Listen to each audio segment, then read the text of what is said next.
Hi everybody, it's Eric from Eric's Adventures, and on today's video, we're going to be doing some prep for an off-road trip I'm going on. I'm going to Tennessee, down to Windrock Park, that's near Knoxville, and I'm just going to show you kind of what I do as a pre-trip inspection, things I check, which bolts I torque mark, and then a road trip toolkit that I've put together. Alright, first thing I'm going to do is torque my lower control arm bolts, make sure everything's in spec. So I have these Super Pro lowers, and these are 140 Newton meters. Okay, so next thing I did after torquing down the control arms is I reinstalled the lower control arm skid plates.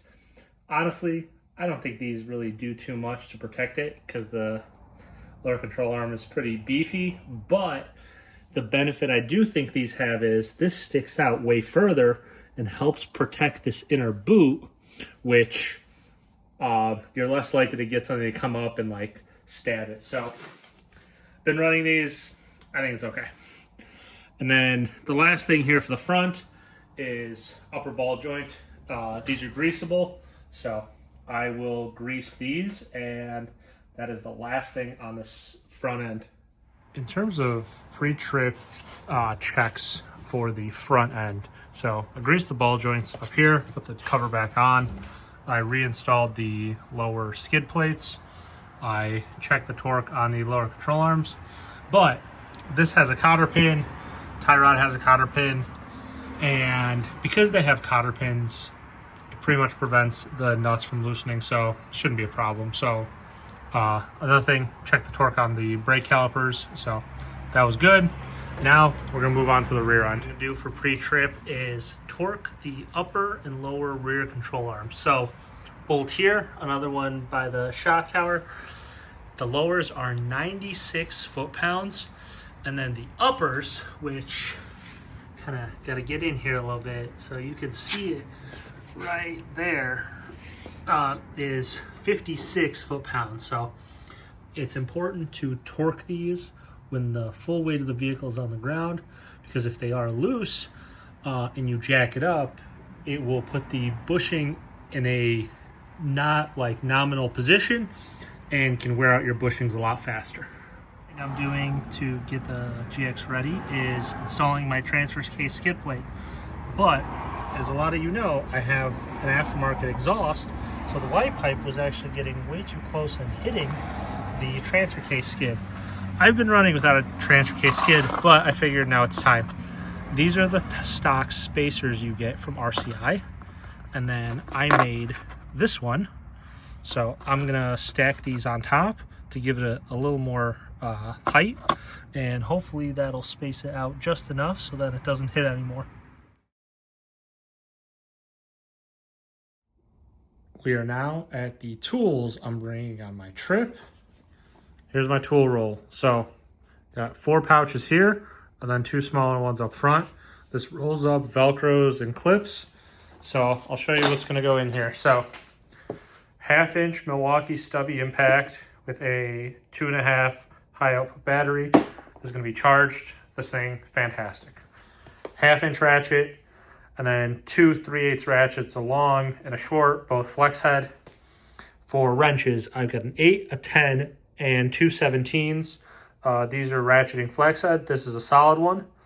For the sockets, I have both deep and shallow. These are 3/8 inch, and then these are 1/2 inch. So for the deep, 10, 12, 13, 14, 17, 19, and 21.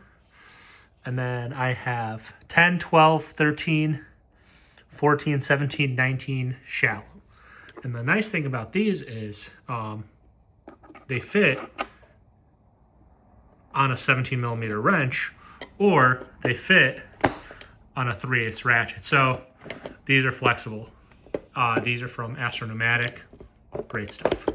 And then for my deep sockets, I've got impacts 13, 17, 19, 21, 22. These will go in the impact if needed. I got a pry bar, a short one. I've got a more medium-sized one too.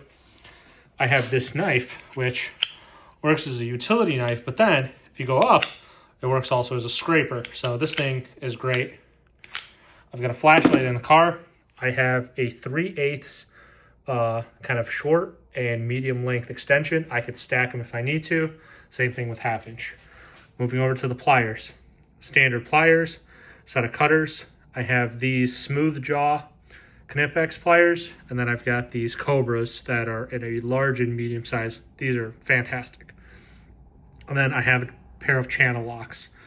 So this pretty much covers most of the stuff I need. I see people bringing stuff for like swapping axles, all that. Honestly, if it gets to that point, you got to figure out a way. But I may bring a large axle nut socket, which I think is a 35 on this, but yeah, this is pretty much what I've got in my tool roll. This was my final on-road toolkit. So got the tool roll with everything. Some of the wrenches that don't fit, or the ratchet that doesn't fit, kind of gets tucked in here, but nice and compact. I have a 1/2 inch breaker bar from Harbor Freight. I have this long pry bar with a metal cap at the end so you can use it and hammer on it. And then I've got a 2.5 inch small sledge. Pretty small, but does the job for what I need. And all of this just kind of tucks in right behind my driver's seat. Nice and tidy, doesn't take up too much room. And then, oh yeah, one other thing, I got a set of gloves. So this is if I got to pull out winch line or anything like that, don't have to tear up my hands. So found this useful, give it a like, subscribe to the channel. See you next time.